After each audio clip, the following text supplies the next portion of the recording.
The day is finally here and the new flagship phone from Samsung has arrived. I have here in hand the S22 Ultra in green, and man did I pick the right color. This phone is amazing and it looks so good in green. I'm really loving it. And I'm gonna be doing the unbox as well as my first impressions here on this video. So be sure to stick around and check that out. Let's quickly open this box and see what's inside. And man, these boxes are getting thinner and thinner. Now that these companies are not including the brick anymore, now you're kind of left on your own to pick up the tab and find yourself a brick or just another device where you can connect your USB-C cables into it. I have not been this excited about a Samsung phone since the S20 series, which I got it and got to use it for a little while. When I opened up the phone, I was greeted with the familiar setup process as always. If you're in the Google ecosystem already, everything is pretty much automatically synced to your phone. All you have to do is just log in with your Samsung account as well as your Google account and off you go. You're literally hitting the road running. But if you're coming from a iOS device or an Apple ecosystem, you're gonna have to kind of do a little bit more legwork to it, which is not bad at all. I initially did the password and the face recognition, which have been working flawlessly so far, and I did the fingerprint shortly after, which has also worked really good. I know people have been complaining about the fingerprint sensor on the Pixel series. So far on this phone, I have not had any issues at all. It was super quick to do, scanning your finger right on the lower third half of the screen. And unlike the iOS that you do like two-phase scans, like for the surface and then the edges, this one was just one time doing it, multiple chances until I got the actual fingerprint on it. And it was pretty simple to go through. The software was just quickly updated as I got into it, and I was running within minutes. Really no issues at all. Now the finish on this phone is just amazing. It has the weight to it, it has the beautiful screen and also the shiny edges on the side with this kind of shiny glossy metal. It's really nice and I'm really digging it the way that it looks. I kind of want to use it naked, but I know I'm gonna drop this, so I'm gonna be forced to putting on a cover on this, which I will be covering on my next video. I'm gonna be doing an in-depth review of this phone to really share some of my ideas as someone that's coming from an iOS ecosystem, and then I'm gonna be sharing the case on there as well, so definitely stay tuned for that video that's gonna be coming up. As I mentioned, you're gonna find this kind of like high gloss metal on the sides, and then on the back you find this matte finish of the color of your choice. I don't know if you guys can see it well, but it looks really nice. I'm really digging this color. I was kind of between this one and the burgundy one, and then because I love green and I have kind of the green background going back there, I really enjoyed this one and I'm glad I did. It really looks and feels like a premium phone. It's not, you don't have anything like sticking out. The finish is flawless. Really nice rings around the cameras. I'm loving it. Now let's talk about the elephant in the room here. It's not the beautiful screen or all the cameras on the back. It's really the presence of the stylus here.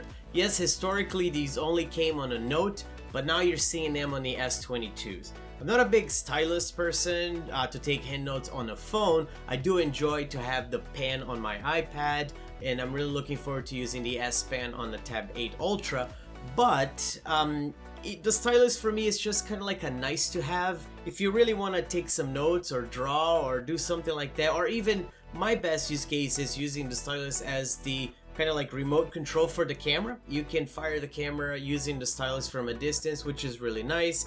But that's really about it for me when it comes to the usability of the stylus on these phones. Now the screen on this phone is just gorgeous. It's just this beautiful 6.8 inch AMOLED screen. It just screams brightness. It's really nice. It really propels like all the images at its like full brightness and color. You're really gonna enjoy looking at this if you have it in your hands. If you're consuming high quality videos or if you're just like playing games, all the colors just really pop. This one right here though, it goes upwards of 1700 nits if I'm not mistaken, which just for reference, the iPad Pro goes up to 1000 nits. So this is almost double the brightness that you would get from the Retina display on your iPad Pro. Right off the bat, I pushed it to the limit, selected the adaptive display, which will leverage the 120 Hz screen refresh rate, and also the 1440 by 3088 pixels, which is roughly about 550 pixels per inch. Nuts, absolutely nuts.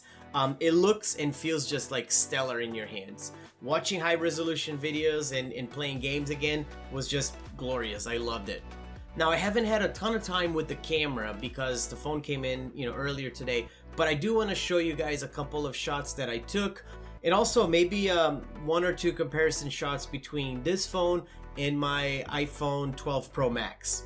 The only thing I noticed right off the bat was there is a little bit of a lag when you switch from one camera to another. It takes a bit to adjust to, the camera that you're gonna switch to or that you're using it.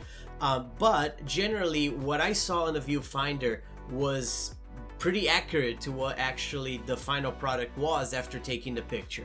I absolutely love the option of the before and after when you're enhancing your pictures, kind of like doing the little editing.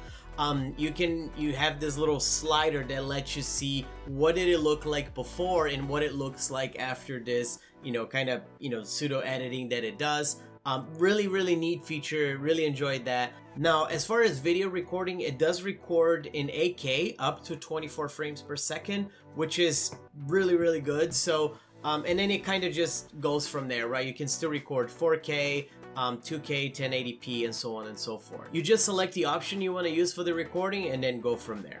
The speaker experience was really good. They're super loud compared to the iPhone 12 Pro Max, and they're very clear too. No headphone jack on these guys, so as you know, Samsung already fully committed to the wireless stuff for good now.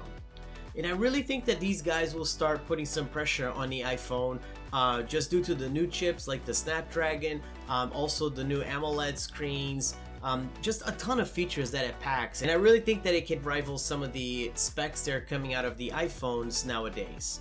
So far, my experience today on this phone has been really good, and I'm really looking forward to recording a more in-depth review for you all. I'm gonna leave a link right here on the side, which will eventually be linked to my full review of the S22 Ultra, and I'd love to hear your thoughts in the comments. So if you enjoyed, please don't forget to like it. It really helps me immensely. And also consider subscribing for more videos of the Samsung lineup in the coming weeks. I'll catch you all on the next one. See ya.